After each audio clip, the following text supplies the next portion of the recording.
2021, statistics says that among every 1 lakh women, 28.8 women have faced some kind of sexual crime against them.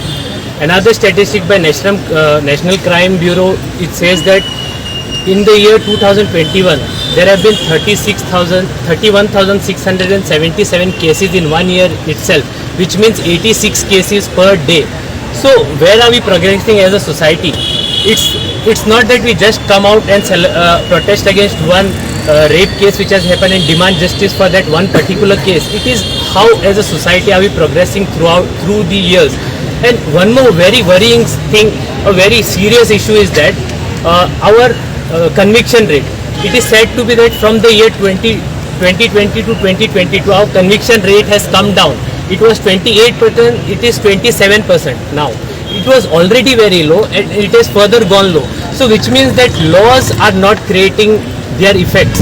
The laws for which they are meant to be, they are not doing the work. And the conviction is an issue here.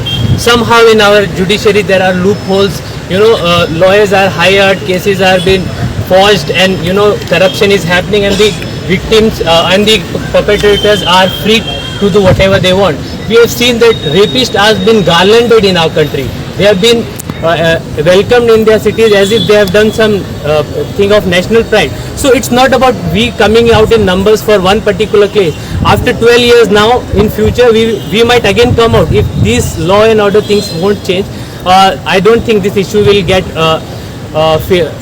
solved ever. So the point is, we do not demand only justice for this one particular case. Of course we demand justice, a brutal punishment for the perpetrators of the crime. Even a capital punishment sounds very, very dignified for them.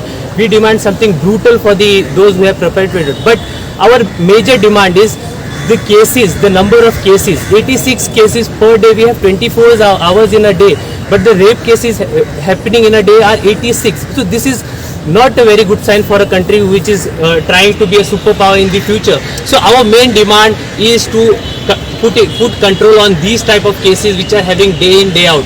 Even now, yesterday in Goa itself, a minor boy has raped a minor girl.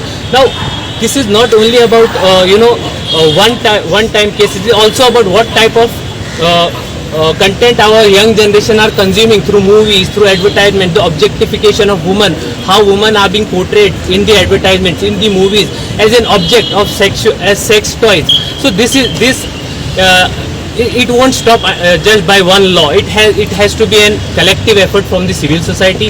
The law has to do its own course. The civil society like us, we have gathered here today. We have to continuously and consistently protest and demand a society which is very civic in nature, very decent in nature, which keeps a regulation on what we are consuming, what kind of movies our generations are consuming. So only then we will have something called a civilized society. Only then our women will feel safe, our doctors will feel safe in this country. So this is what we have to work for on a larger scale.